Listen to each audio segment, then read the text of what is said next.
Hello children, how are you all? I hope you all are doing well and good.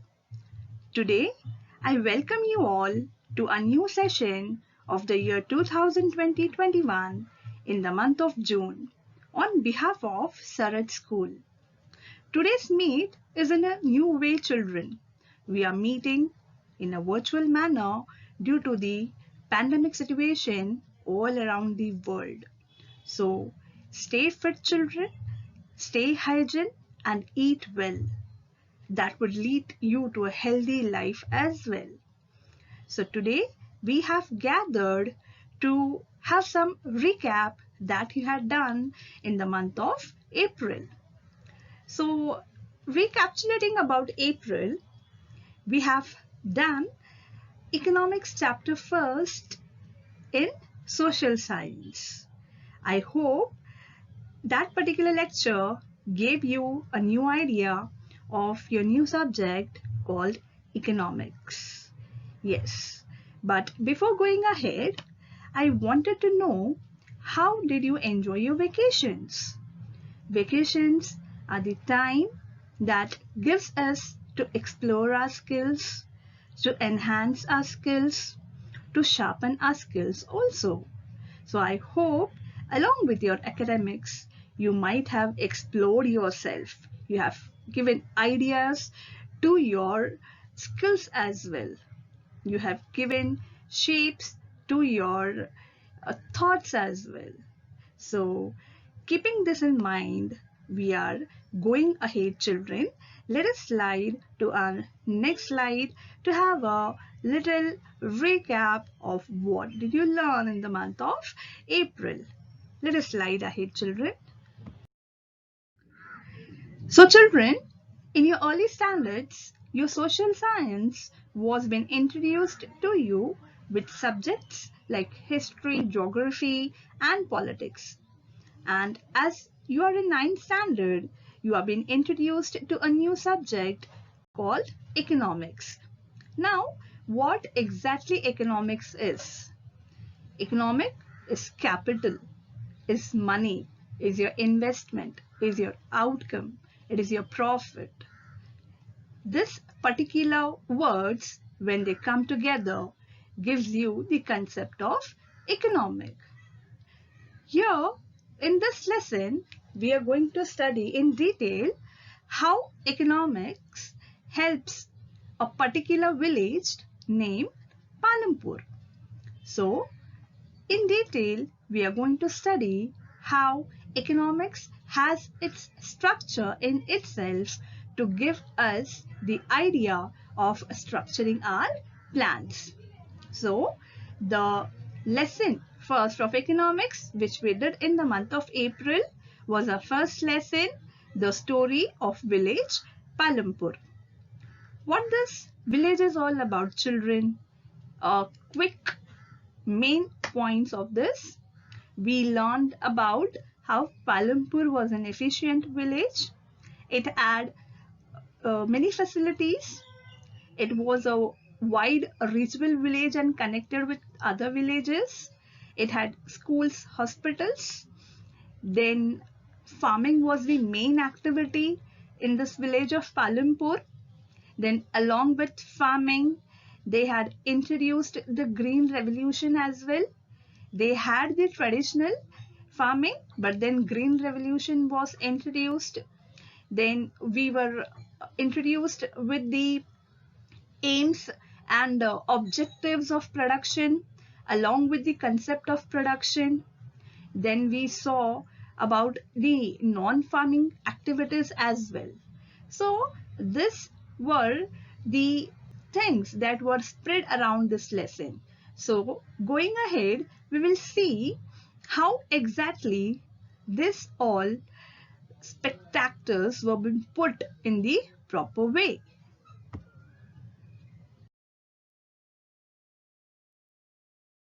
We will have a quick overlook of what this lesson has to offer us. Overlook is overview. So the purpose of this story is to introduce us to the concepts relating to production. And this particular village, Palampur, is a hypothetical village, children. That is an imaginary village. The chapter wanted us to give the introduction about the production. So it wanted some certain place to get production to introduced. So it is an hypothetical village, that is an imaginary village. So in Palampur, farming was the main activity, whereas several other activities such as small scale manufacturing, dairy transport, etc. are carried out on a limited scale. These production activities needs various types of resources, children. Now, any production, say if you have a product called cotton, you cannot do anything with cotton if you do not have a plan. What are you going to do with it? Having cotton in your hand, you should have some plan. For example, with cotton, we can make cotton that is used for our medical use. While we clean our ears, the cotton stabs are there. Or we have cotton clothes. Yes. So what is the product over here? Cotton. And what are the examples what I have given? Like the swabs, the cotton used for medical, and t-shirts, cotton t-shirts and cloths.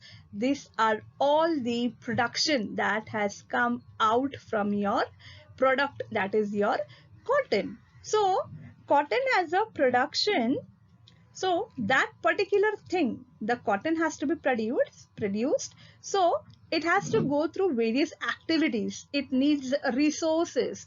Say, the cotton is only the source. What is the resource? What do you want?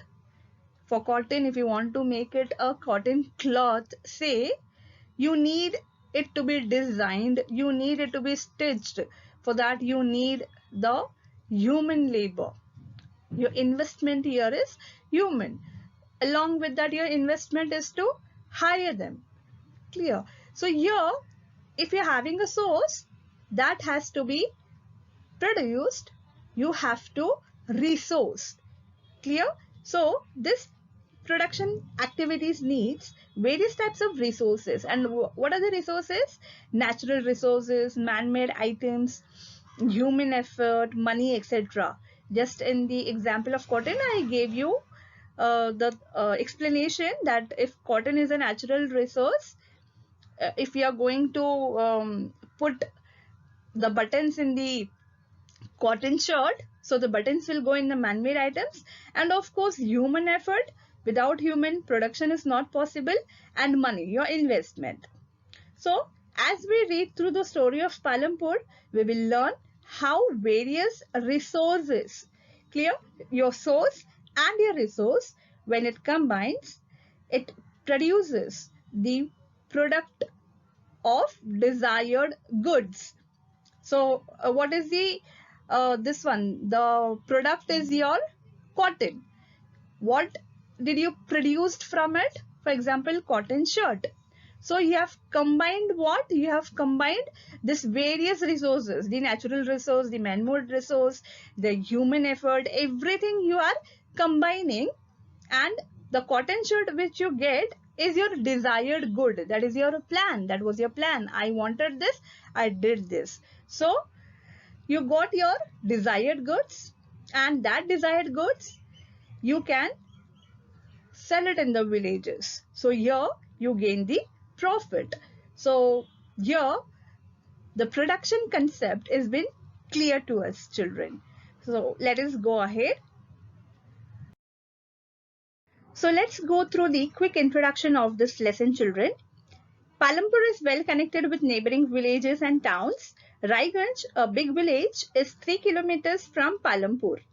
This they have stated because economics is a subject where everything is connected, children.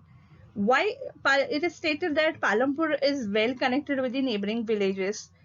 For example, if they are producing something, say grains, they can sell the surplus grains to the village near them. So here they are trading, and trading, it relates to economics, that is give and take. They are providing the grains and they are earning money. Let us go ahead. An all-weather road connects the village to Raiganj and further on the nearest small town of Shahapur. So an all-weather road is what, children? Where the road quality is good, whether it is a rain, whether it is a winter or storm. So the quality of roads are good, and they are telling that the village Palampur is very well built, and it connects to the small town of Shahapur village. This means they are not only well connected with big villages like Raiganj, they are reachable to small villages like Shahapur as well. So the better the connectivity, the better the production, and the better the earnings. Then we can see many kinds of transport that are visible on the road, starting from bullock carts, tongas, bogies. Bogies are wooden cart that are drawn by the buffaloes, and in the bogies they are loaded with jaggery, that is good, and other commodities, to motor vehicles like motorcycles, jeeps, tractors, and trucks. So this transportation things, children, they have mentioned so that they can give us an idea. Your material can reach only through transport. So along with roads, they are well facilitated with these facilities of transportation, so they can deliver their produced good and they can earn. So this is the importance of why they have given the examples of transportation and good roads. Let us go ahead. This village has about 450 families belonging to several different castes. The 80 upper caste families own the majority of land in the village. Their houses, some of them quite large, are made of brick with cement plastering. So this small paragraph refers to how the village has been structured, where the 450 family belongs to the village Palampur, and apart from that they are having several castes, and the 80 upper castes families own the majority of the land. So we can see the major occupation farming has been given importance, where they are the owner of the lands and they are getting the solo profit. Here, when they are earning solo profits, obviously their house is going to be their own, built with big bricks and cement plastering as well. Going ahead, the SC, that is the scheduled castes, the Dalits, comprise of 1/3 of the population and live in one corner of the village and in much smaller houses, some of which are of mud and straw. Most of the houses have electric connections. So the Dalits, they live in one part of the one corner of the village. These people do not have much connection with the upper caste people. They work for them in their land. They only earn from their wages that has been provided by the upper caste families, children. So in the village of Palampur, we can see so many things going on, where most of the houses have the electric connections as well. Let us slide ahead, children.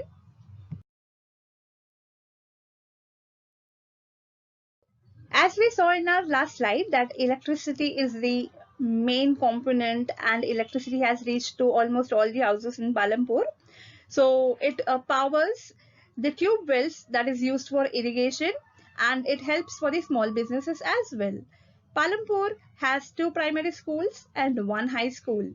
There is a primary healthcare center run by the government and 1 private dispensary where the sick are treated.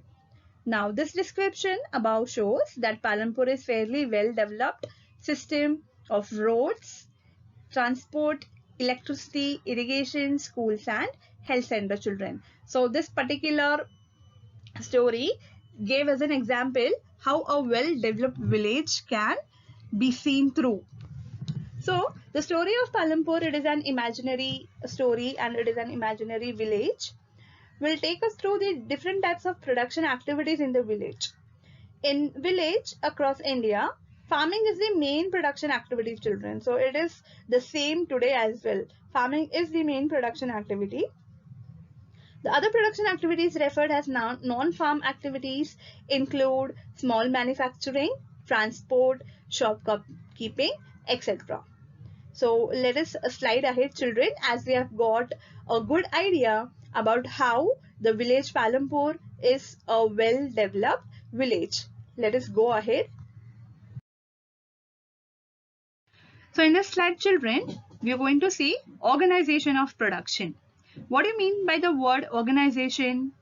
To organize, to plan it out, to put the sequence. For example, if you want to make cake, so cake is your product. So in order to achieve your product, what are the steps of your planning? What are you going to add in order to get your cake produced? So the amount of milk, the amount of maida, whatever is going into the production of cake matters the most. Clear, children? The steps, the planning, plus the ingredients, the amount of ingredients that is going to give your final product a good texture, say fine taste, etc. Everything matters for the product, so that when it is being put into a shop for sale, it gets a good feedback after the customer tastes it.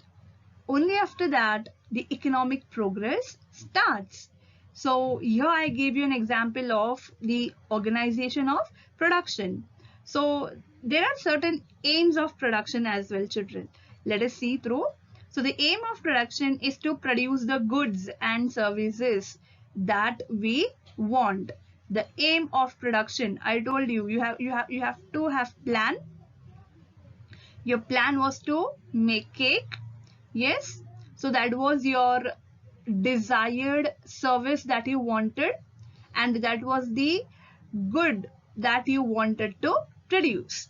Okay, so there are 4 requirements for production of goods and services. Now what are the 4 requirements, children? The first requirement is land and other natural resources such as water, forests, minerals. The second requirement is labor, that is people who will do the work. Some production activities require highly educated workers to perform the necessary tasks.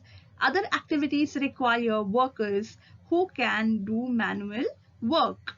Each worker is providing the labor necessary for production.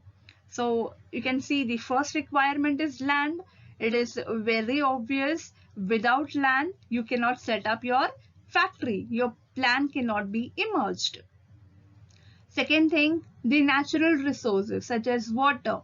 The availability of water is the utmost important resource, children, and forests and minerals as well if you are working of your end product. For example, you are working for your end product, say tables and chairs. Obviously, you are going to depend on the wood that are you going to get from the trees.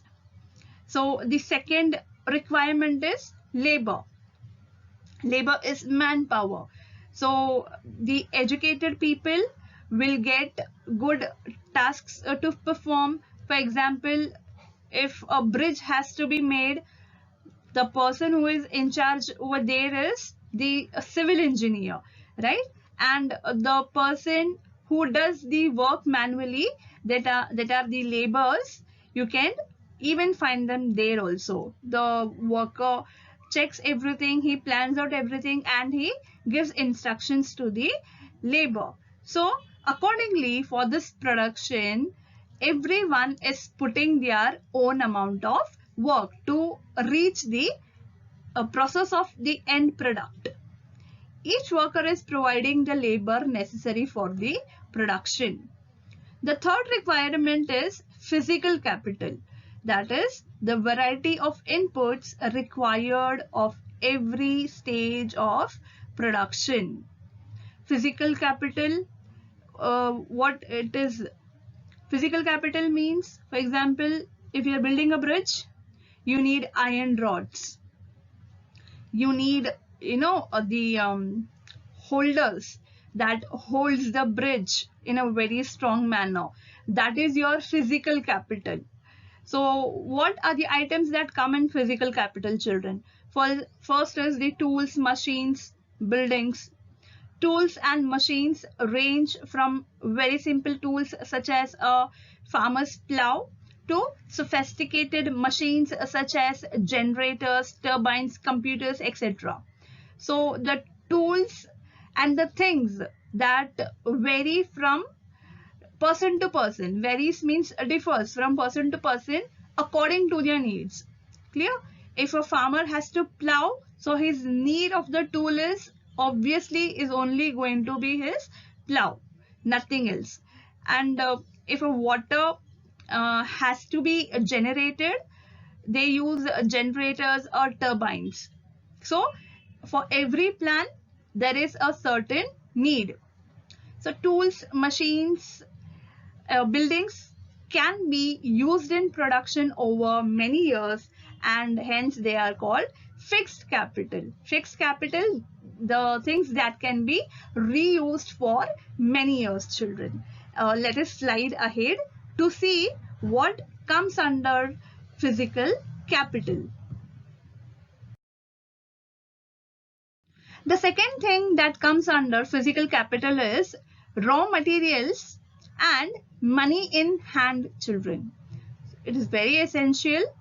One has to have raw materials also, and at the same time the power of investing also.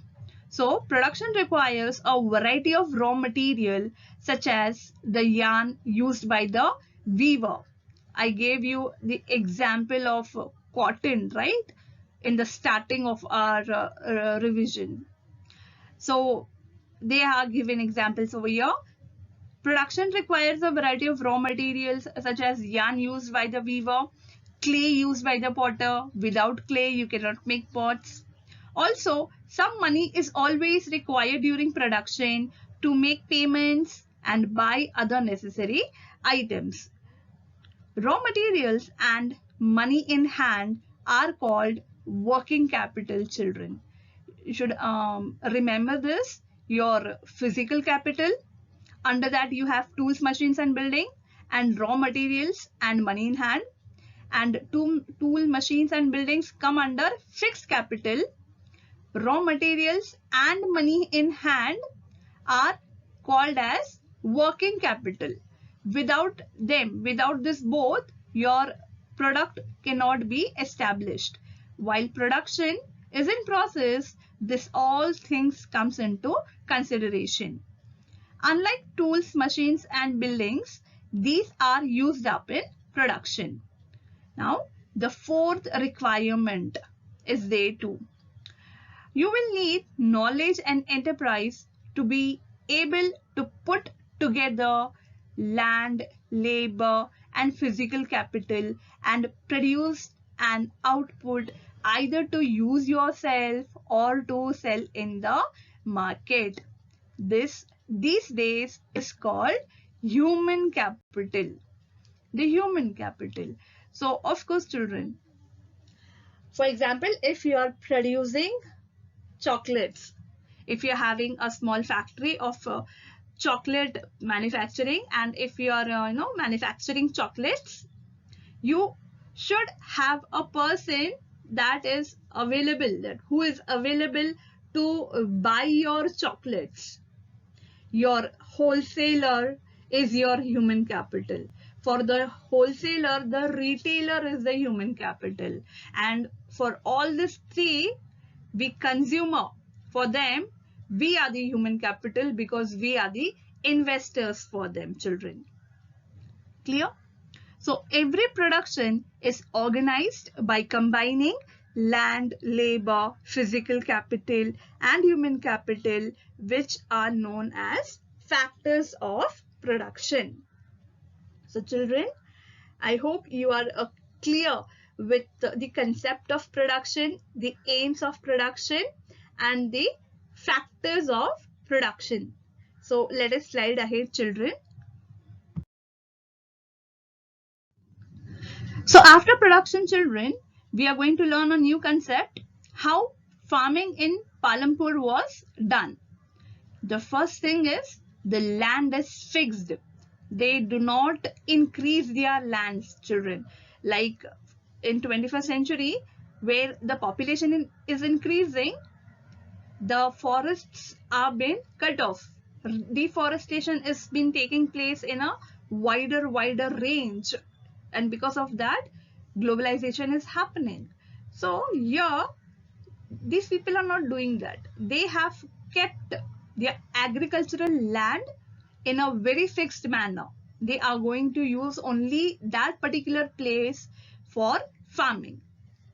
So farming is the main production activity in Palampur. 75% of the people who are working are dependent on farming for their livelihood. So out of 100%, 75% people are dependent on farming. So rest, they do the non-farming activities, children. Rest 35% depend on non-farming activities. So they could be farmers or farm laborers. So we read in the earlier slide, the farmers are the people who belonged to the upper castes, right? Those who earn their own profit and they build their good big house.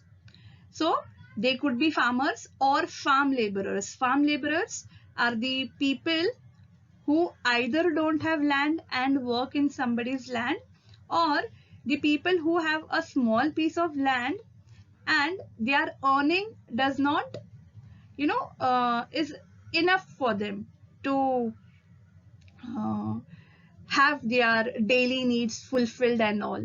So they go and work in other farmers' land and they are being paid for that. So there could be farmers or farm laborers. The well-being of these people is closely related to production on the farms.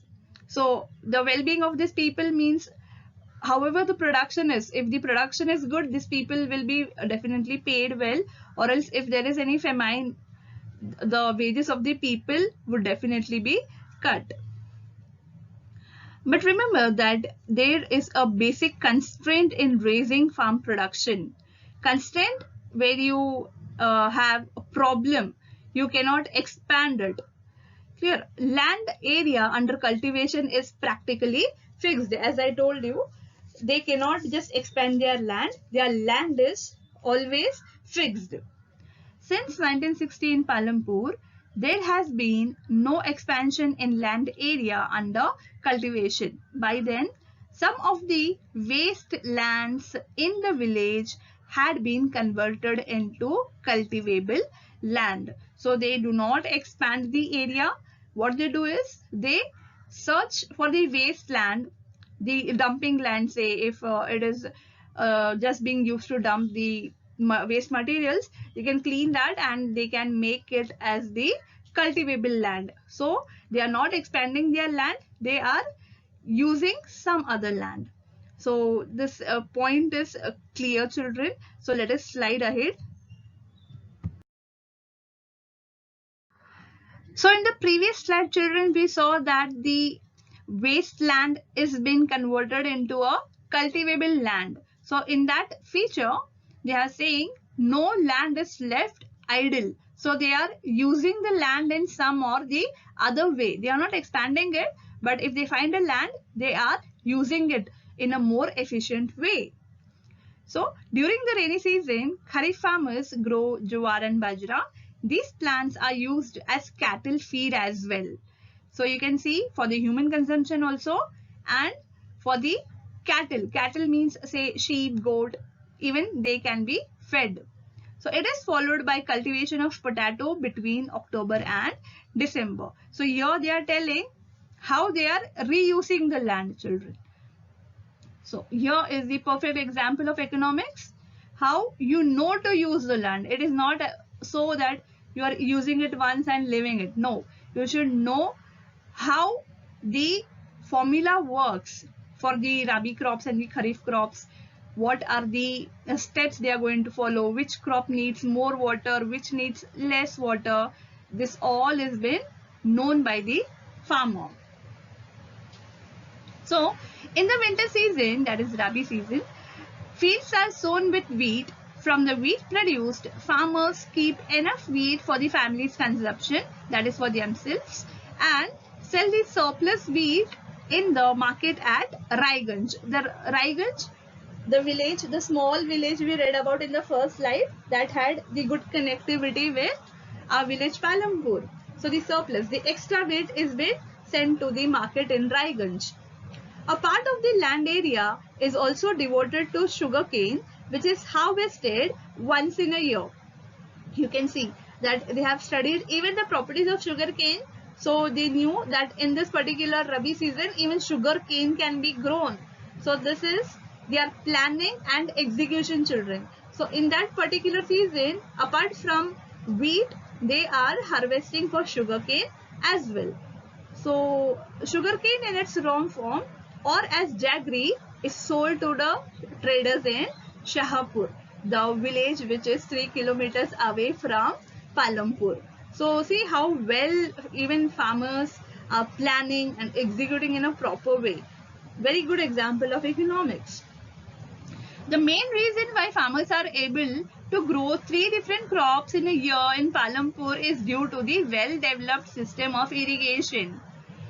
Because of irrigation also, but then their planning matters the most, and their heavy work, their hard work, their tedious work that goes into the stream of growing crops, everything comes into consideration.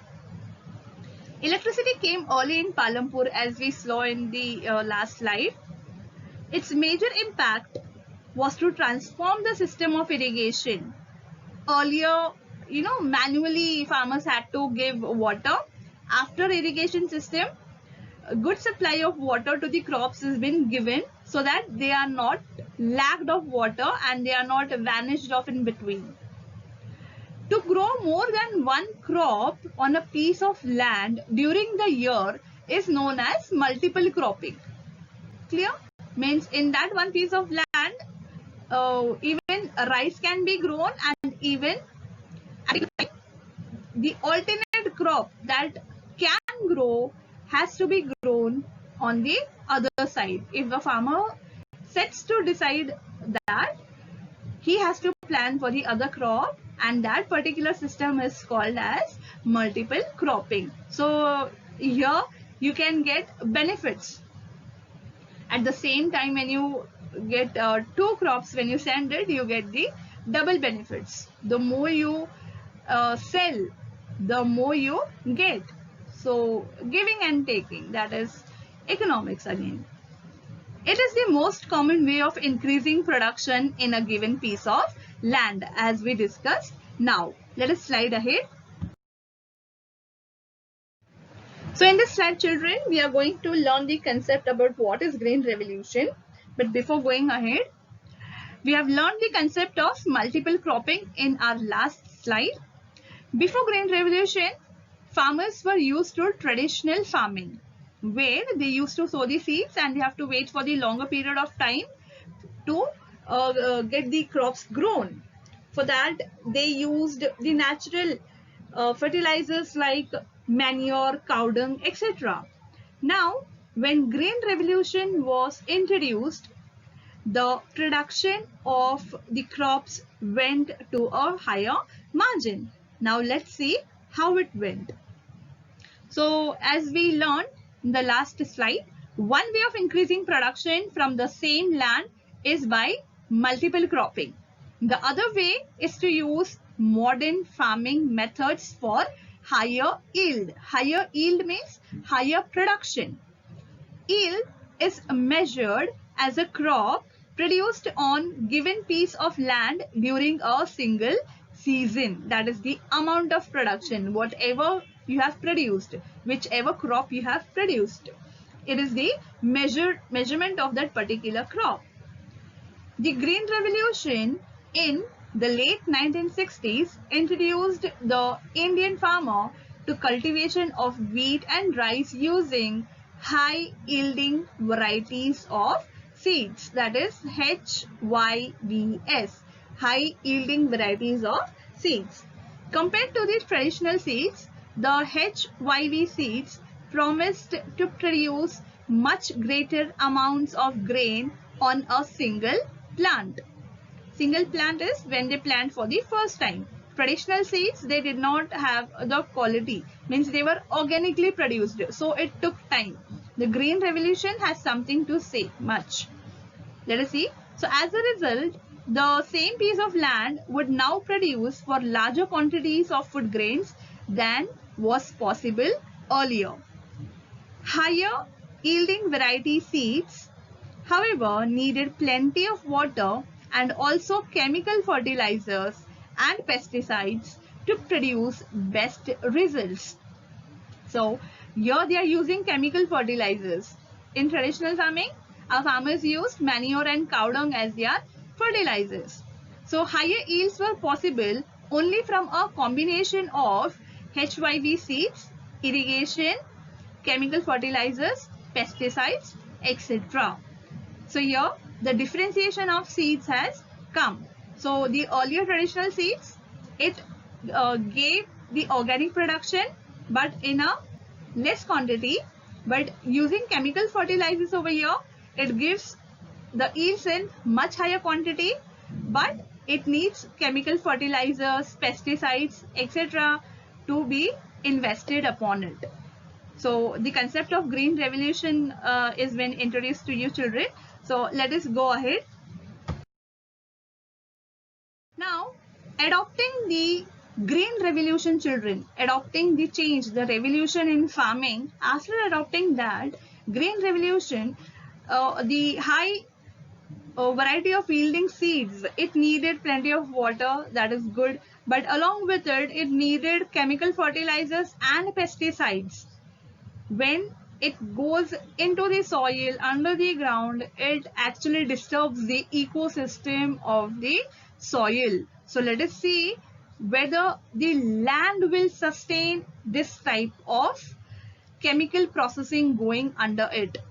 So land being a natural resource, it is necessary to be careful in its use. So human cannot produce land children. It is obviously a natural resource. Scientific reports indicate that the modern farming methods have overused the natural resource base. Natural resource base is your agricultural land, your base, your land. In many areas, Green Revolution is associated with the loss of soil fertility due to increased use of chemical fertilizers.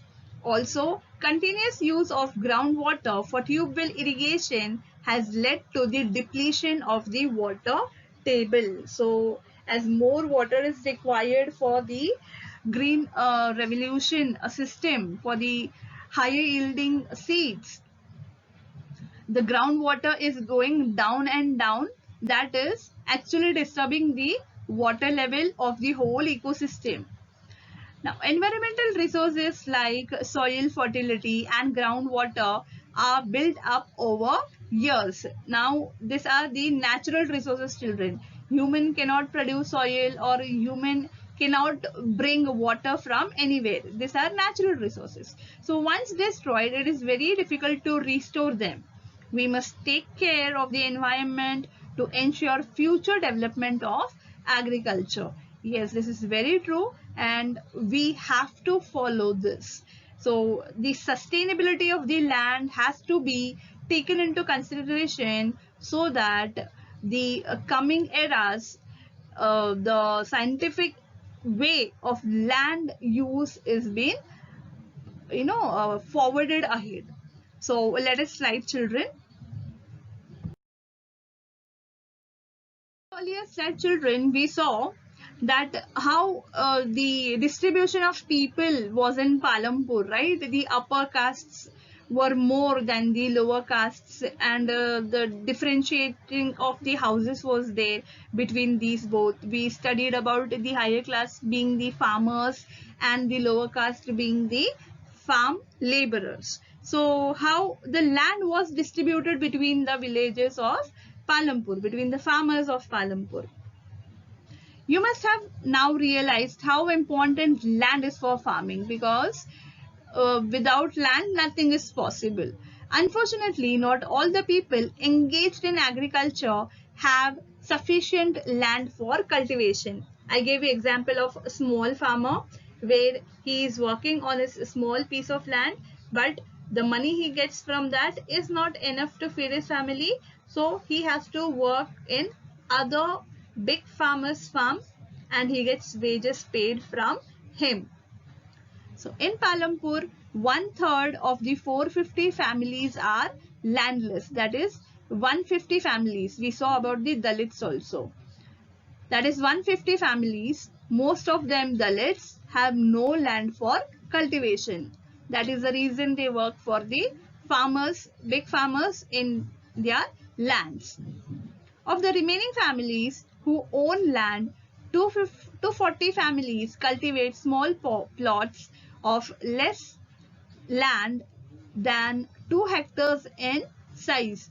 Cultivation of such plots doesn't bring adequate income to the farmer family. As we discussed earlier, the 2 hectares size in land does not, fetch adequate money, enough money for the family of the farmers to be fed. So ultimately the small farmer had to work for the family on the other farmers field for the better income.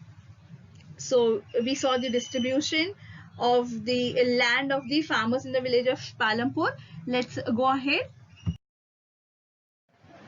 So children, the earlier slide we saw the distribution of land, and we spoke about the farm laborers as well. So the question over here is who will provide labor, but I gave you the answer in the previous slide. So after land, labor is the next necessary factor for production. We all know this. Farming requires a great deal of hard work. Small farmers along with their families cultivate their own fields. That's true. The 200 hectare thing I told you in the last slide. If a small farmer has a small land, he cultivates by himself only. He does not hire the land laborers. But the medium and large farmers hire farm laborers to work on their fields, and for that they pay them wages as well. Farm laborers come either from landless families, the farmers who do not have any part of land, or families cultivating small plots of land, as I told you. Unlike farmers, farm laborers do not have rights over the crops grown on the land, because it belongs only to the main farmer, the one who is giving the land laborer work to work in his farm. So instead, they are paid wages by the farmer for whom they are working. Wages is salary. Wages can be in cash or in kind of crop also. Sometimes laborers get meals also. So wages vary. Vary means differs, children. Wages vary widely from region to region, from crop to crop, from one farm activity to another, like sowing and harvesting. So it does not mean if you are doing work for the wheat crop, say, if the rice crop needs less amount of work to be done, according to the work, the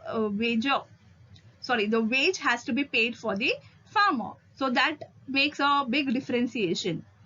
There is also a wide variation of duration of employment. A farm laborer might be employed on a daily basis or for one particular farm activity like harvesting, or for the whole year. So this people, the small land farmers or the farmers who do not have lands, they have to face n number of challenges, children. So here the labor is only been provided, the work is only being provided by the big farmers who are well settled. So let's slide, children. This concept is clear to you all, I hope. Let's go ahead.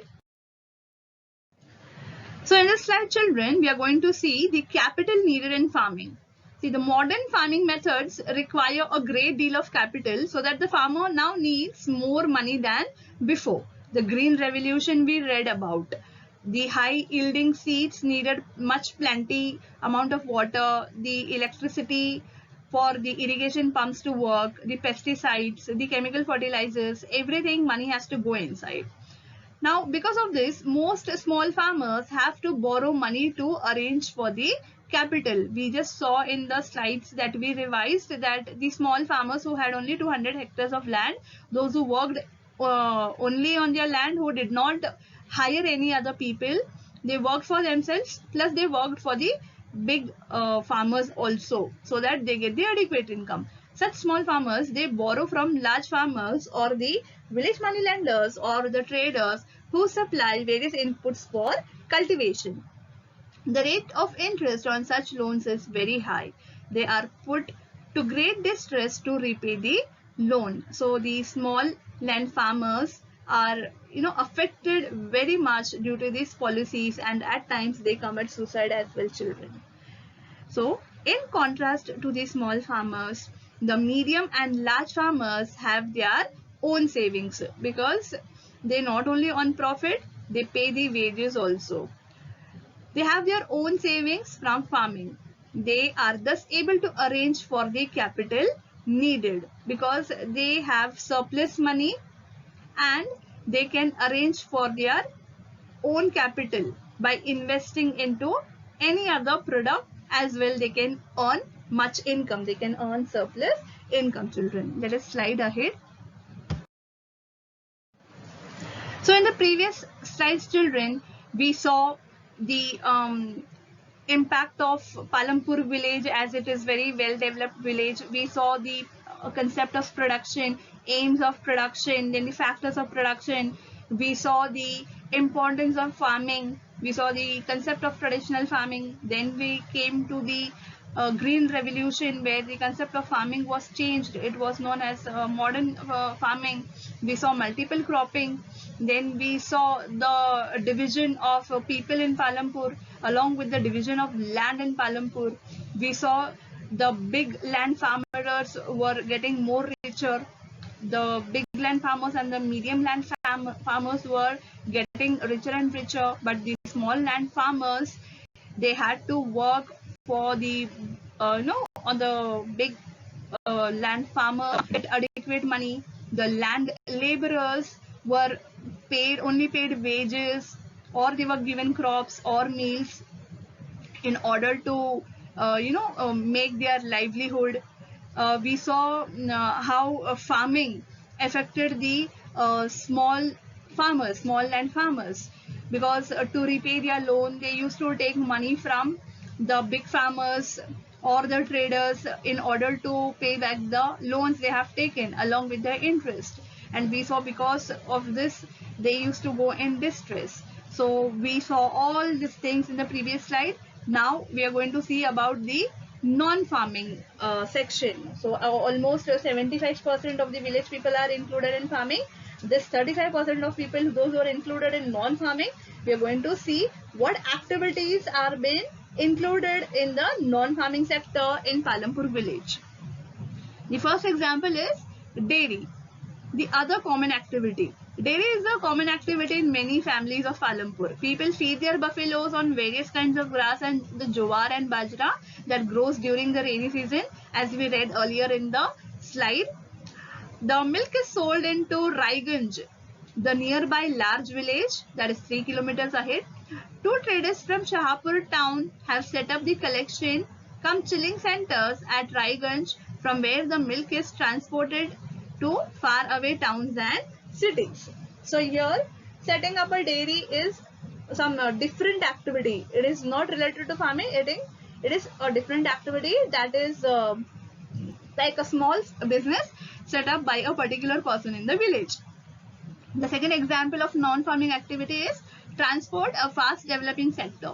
There are a variety of vehicles on the road connecting Palampur to Raiganj. as we discussed in the earlier slide, children.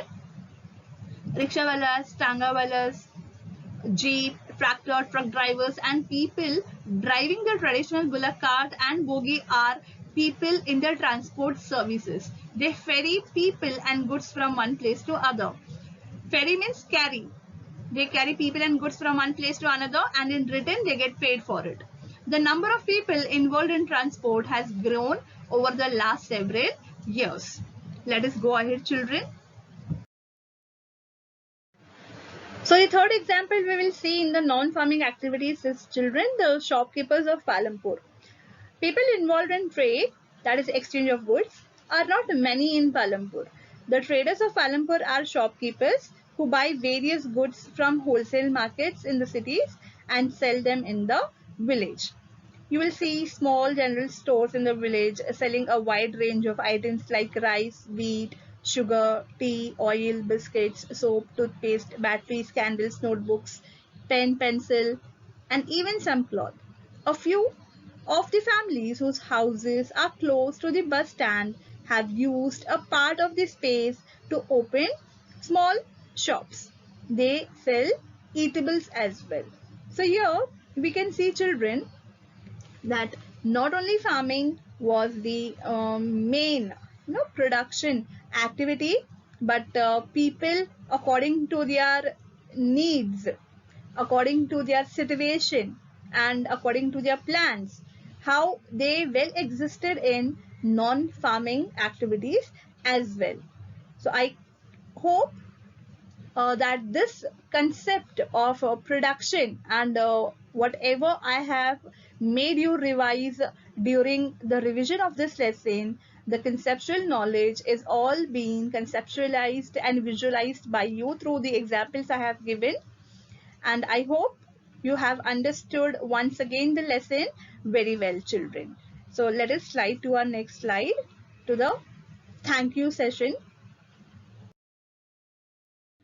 So students, I thank you for joining me in this new virtual online session where we have revised our economics chapter first, the story of village Palampur.